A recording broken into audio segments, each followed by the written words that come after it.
In this position it's white's turn, and white can win not only with one good move but with several ones. Can you find a good or maybe the best move here? The game it's Hodgson against Degerman, and we are going to see another Grand Prix attack. Please let me share with you how the game continued. And now we have e4 from white side, and now c5, the Sicilian defense, and Julian Hodgson is one of the players, the English masters that help this system to rise up and gain more popularity. We have f4, the Grand Prix attack, and now we have g6, knight f3, bishop to g7, knight to c3. Both players are developing their pieces. Now e6, and here white have a lot of moves. For example, he has e5. This is a nice move because the knight can jump forward to knight e4, and after that on d6. This is one positional line. Another one is to play the move like f3 or something like that, and here white played the move d4 because black delayed a little bit his development, and white is striking the center. Now we have c takes, knight takes, and knight to e7. Bishop to e3, continue developing their pieces, and now short castling, bishop e2, a6. This is a useful move in general because white at some lines can jump forward on b5, and after that on d6, try to fight for that square. For that reason he played this prophylactic move a6 to stop this maneuver knight to b5, and now short castling d6.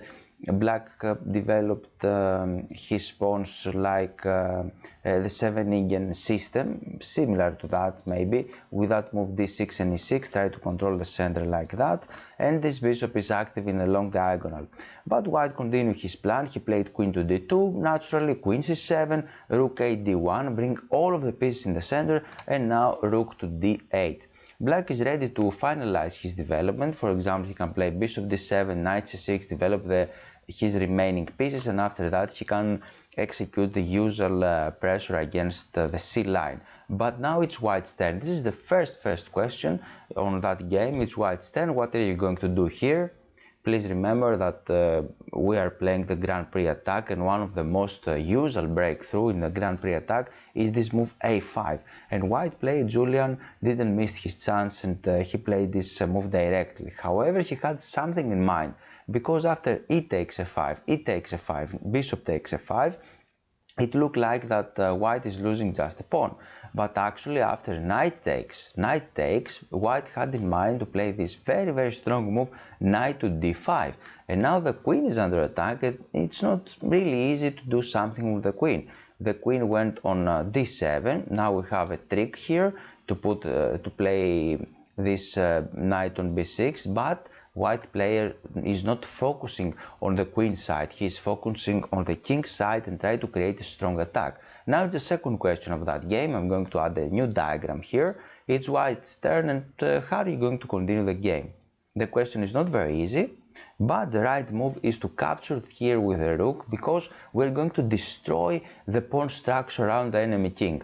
We capture something, we capture a piece. For that reason black has to recapture, but actually if you calculate correctly here, queen cannot recapture because we have this double thread, knight e7. If you see it, congratulations, it's a very nice move, and after that we can capture the queen. For that reason black captures with the pawn, and here immediately you can see the pawn structure around the enemy king is damaged. We are a rook down, a rook for a knight, for a bishop, but this rook is not participating in the game. And now white continues his aggressive plan in the king side with this fantastic move, bishop g5. And here you may thought that the bishop is attacking the rook, but actually it's not the case, because the bishop not only attacking the rook, white is not interested to capture that rook. For example, after the natural move knight c6, black sacrificed the exchange here back in order to develop his pieces, but white's idea wasn't to capture the rook, but give this powerful check on f6.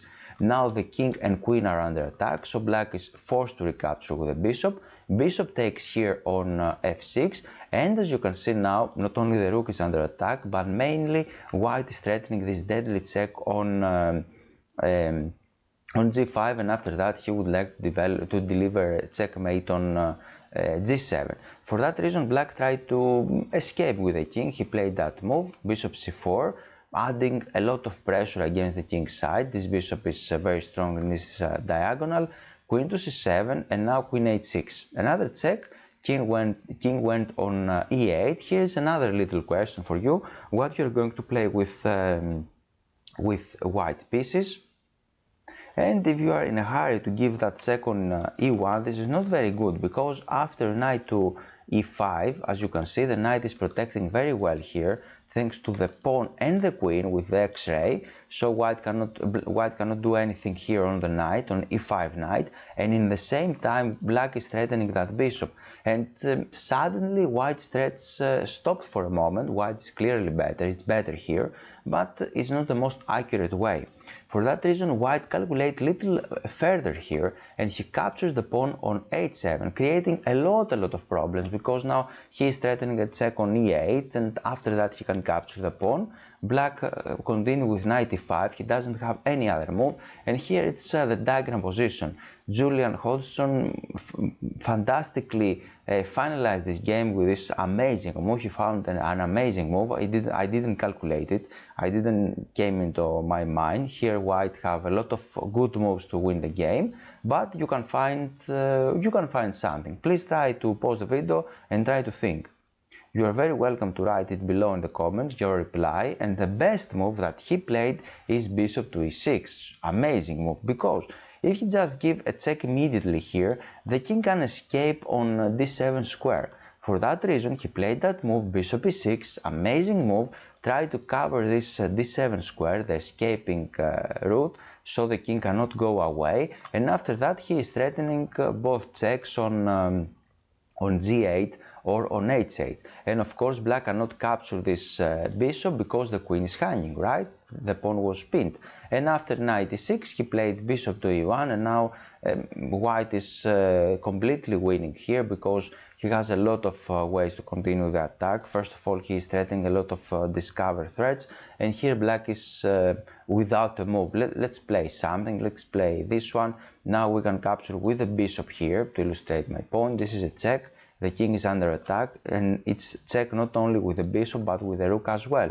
So the king has to go away, and now we can play another brilliant move. Okay, it's checkmate in one move now, and the checkmate in one move is bishop to e8, because the bishop here is protecting by the rook. The king cannot escape on c6 square, and the queen is attacking the king as well. So this is the game, and here is how it finished with this move bishop e6. I hope you like it. If you like that brilliant attacking game, you're very welcome to click the thumbs up button, and please don't forget to follow the link below the game to see the complete guide on the Grand Prix attack. Thank you very much, and see you soon.